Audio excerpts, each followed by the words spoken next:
What's up, everybody? Welcome in to Post-Show Headlines. I'm Andrew Salciunas. This is John Kincade. Normal Post-Show Headlines today, where we actually had to do some work. Tomorrow will be listener-sending questions. Listener-sending questions. Where we don't have to do work. Have a great theme, though, because they've done the work, and we have a great theme. Oh, well, we appreciate that. Please like and subscribe. We always appreciate you guys commenting below the videos as well, so we can see where you guys come in on some of the more wackier topics that we discuss. Which I have one, number 5, I need a lot of you to participate in. But what do we got, number 1 and 2? One quickly for you. We do have Thanksgiving questions next Tuesday. Okay. We'll do it because we'll do the Bears pregame on Wednesday. Yes. So next week, Thanksgiving questions, which are some really funny ones. Yes. So it's good. Okay. I can almost do 2 days of Thanksgiving. I love that. Okay, number 1. Why do you think so many locally are offering excuses of cover to cover for Kevin Patullo? I'm trying to figure it out. He was a nobody. No one in this town knew who he was before he got appointed offensive coordinator. No one knew him. No one could have picked him out of a lineup. But it seems like so many are falling over themselves to try to make excuses for Kevin Patullo. So who are we speaking of? Fans? Media, fans. There's some fans, too. So look, some fans, there's just whatever the Eagles do or say, you're going to support, right? Like okay. And that's fine. And that's fine. Right? Sometimes it comes back to bite you. Right, but you don't have any problem with that. We understand No. Not wanting to admit that it could be bad because you don't want your season to potentially end, and they're 8-2. That's another fandom thing. So that you think it's not about Patullo then? No. It's about wanting to not believe that one man could bring down. And you're asking me the people that are trying to protect. Well, how about media? How about media that's doing it? So there's got to be more to some of these stories that we've been hearing recently, like the drama, the Jalen stuff, right? And maybe like our man Andrew DeCecco always says it's the collective, and they see that the offensive line is a problem. We all see it's been a problem. Offensive line is a problem. Jalen Hurts, regardless of what you think about him, you can think he's the greatest of all time, you can think he's the worst of all time. Okay. There are limitations in his game. There are. Not so much where you limitations that you can win a Super Bowl. Exactly, right. And so there may be things that they're trying to do offensively that they can't, that they're not comfortable with. The zone coverage stuff, defenses are playing you differently this year. But to me, all of that goes out the window because it is your job to figure out how to combat that stuff. Why couldn't you take last year's playbook and make it work? Like, why couldn't you take last year and make it work? Why can't we see a lot of these same elements of what Kellen Moore was doing? It comes down to the ground game. And the offensive line has not been good enough. And I understand that point being hit. And it is valid. But the problem is, defenses are still trying to stop the run. So that means there should be openings downfield somewhere.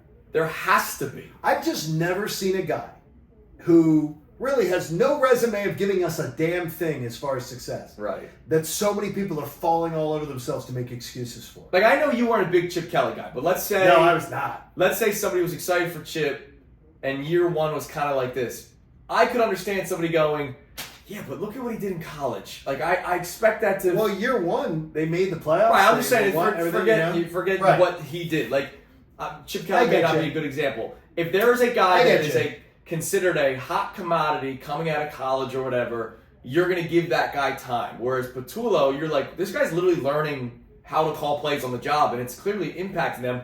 But they're 8-2, so it's not impacting them enough to where they're losing football games. I got you. And that's why people will protect him. All right, number 2, to change the Phillies' log jam of a roster. Doesn't the Phillies roster feel like they want to do all this transformational stuff? The fans want change. I'm begging for change. But it's really almost impossible because of some of the logjam that they've got. Is there anything that you believe could free up the logjam? If I gave you one move that you feel would, and I'm talking about you could trade anybody. You could move anybody off this team that you feel would open up the logjam where you could go, well, then this guy could go here and this young guy could come up and this could change here. Is there one move that could be made, or is it going to require multiple big moves? Require multiple, because oh man, this like is I don't. My first answer would be Alec Bohm, because I can't have a third baseman that hits singles. Okay, but if Alec Boehm is the one that moves the logjam, then you're talking about what? A Sosa Bridge? No, but I'm asking, like, who are you? Aiden Miller? Who are you replacing him with? Yeah, but right? I mean, like, that's why I say is that I don't think, to me, if there was anybody in the world that would take Trey Turner, it frees up money. It frees up a position. He is not ready for prime time when they need him to be ready for prime time. We already know that. He's coming off winning a freaking batting title, like type of thing, season. To me, that's the move. Because you've got somebody who could be a shortstop, who Dave Dombrowski said, your shortstop of the future is Aiden Miller. Right. Aiden Miller's a shortstop. Or even a guy that you can slide over from second to short. Correct. But here's the deal. It's hard to answer just one because, like, speaking of the guy you can move from second to short, they don't trust Bryson Stott to play every day. Well, but the thing is, I have too many platoon freaking players on this team. But having him frees up the logjam of money. Sure. It then gives you money to be able to go and to be able to take on something. Bring on a Ketel Marte. Like, to me, I just think if you want real change, and Schwarber, Harper, Turner's not changing, this team's not changing. So to me, that's why Schwarber's got to go. I think they can change. No, I think they can make changes with still having Schwarber, Turner, Harper. See, I think they win 90. They win 90-some games, and they're not built to win. They're going to have to get aggressive and move on from players, and some of it might be eating part of the salary. Right. And that's Castellanos. No teams are taking on this a guy that's play has been plummeting, except for October, correct, for $20 million. So the Phillies are going to have to eat a chunk of the salary. You're not going to get much back in return, and you just have to hope that, like, a guy like Crawford takes his game to another level. The more level. Money you eat, the better prospect you'll probably get. Yes, exactly. All right, I have a question 3 that I want to actually bring up on the air at some point tomorrow. Okay.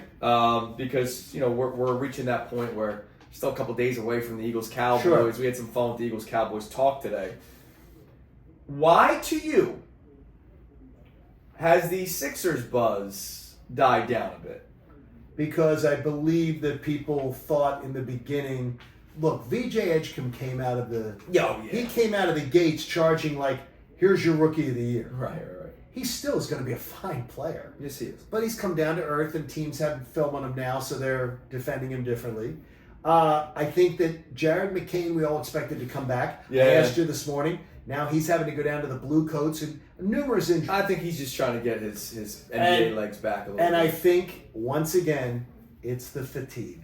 Because they went into a season again saying to the people, well, Joel Embiid, if he's healthy, he's never going to be healthy. But here's the deal. So you are never. The reason why I asked this question. It's like I'm not trying to play gotcha. I'm not saying it's you. No. There are a lot of people that are ready to see life without Joel Embiid, right? I've been there. And so you're seeing it right now without him again. Yeah, he's out hurt again. So you would think. No, you're seeing. You see, here's the difference. We're not seeing life without Joel Embiid, because the people who want Joel Embiid gone want his money freed up and want maybe to get something in return or be able to move on. Then you could then go get a player that can fill in on your roster. They want to see life without Joel Embiid, without him being on the roster on injured reserve. Okay. It's different.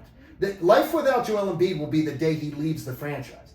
And look, he's done some things that will be applauded forever, and it's great, and he's an incredible talent, but it's an albatross on the franchise, and it's an albatross on the energy. I find it interesting because they had a nice winning. I know the Clippers are struggling this year because they have. You want to talk about injuries? Yeah, and by the way, that's great for the Sixers because if they go into a big rebuild, it's coming for that draft pick. Yeah, you know what's even worse for? You know who owns their first round pick next year? Who? Boston? No. Who? Oklahoma City Thunder. Oh no, wow, that's terrible. No protections. Wow, that's terrible. They could have another top 10 pick added to their team. That's why the tanking idea works. It's just you have to have the right people in place, and the Sixers unfortunately did not develop it. Oh my gosh! All right, which Philly athlete will be the go-to jersey this holiday season? So if we're going to see our friends at Rally House, we're going to go grab that jersey. Who's the go-to jersey? I don't think this is an easy answer. No. Because someone said to me yesterday, I'm getting, one of my buddies who has stupid money, I'm getting a Jalen Phillips jersey. I'm like, why? Yeah, he could be gone. He may be gone in free agency. It's just thinking, he goes, I'll have it for the Super Bowl, is what he said to me. I'll have it for the Super Bowl. Must have money. Yeah, stupid money. Look, I do think Sixers will be a decent draw this year because of the black jerseys. So the Maxey black jersey looks freaking sharp. And because he's becoming another level of player. But you think number one, a Sixers jersey would be number one in the Philly area? Because of the new look jersey. That's what, like, look, Eagles will always sell, but you saw the boom when the Kelly Greens came back. Okay. So this is the new look jersey, the new Sixers black jersey. You'll have Maxey. Edgecombe, I imagine, will get a decent draw, but I think Maxey would still be number one in terms of the Sixers. I think it's Cooper DeJean. Phillies, I don't think there's anybody. Yeah. I think it's a Cooper DeJean jersey of some sort.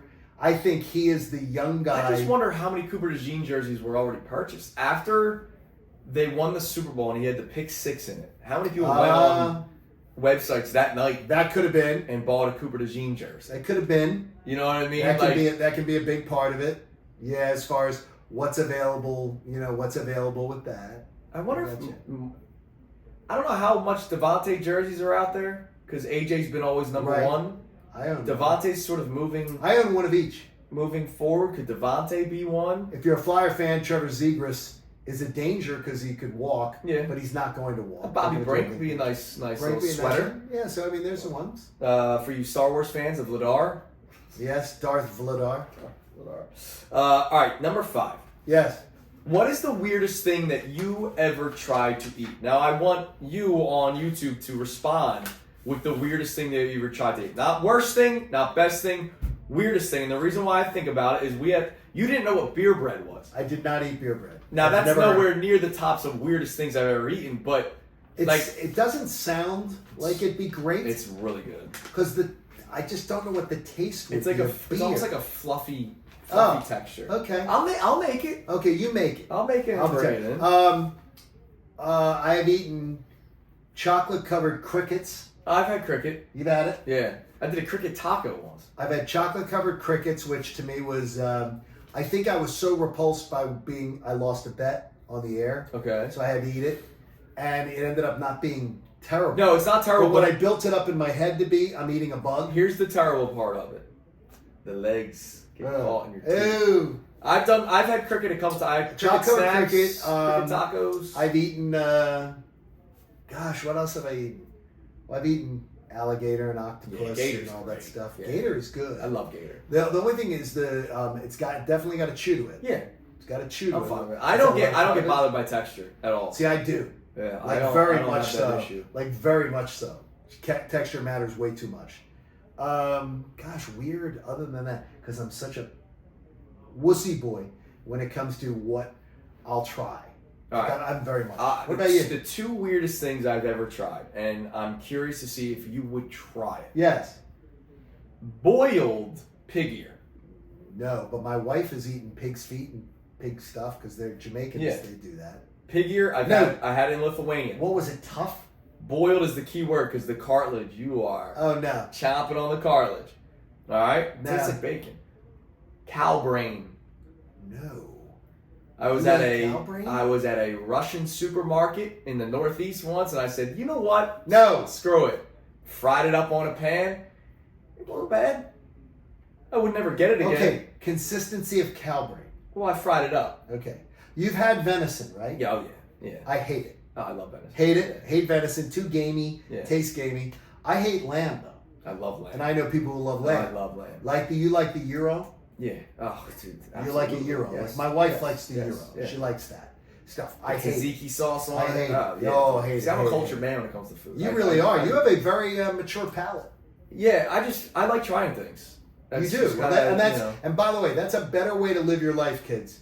Be like Andrew. Don't be ritual. Like I'm very ritualistic about eating and everything. I did not eat. My parents would, like when we did road trips as a kid, driving to Florida, we would drive to Florida and back. Yeah. My mom had to bring a loaf of bread and peanut butter. So you can do peanut butter sandwiches. Because I would not eat. They'd go to a McDonald's. I wouldn't eat McDonald's. I wouldn't eat at a McDonald's. Wouldn't eat. And this was when it was a novelty. Right.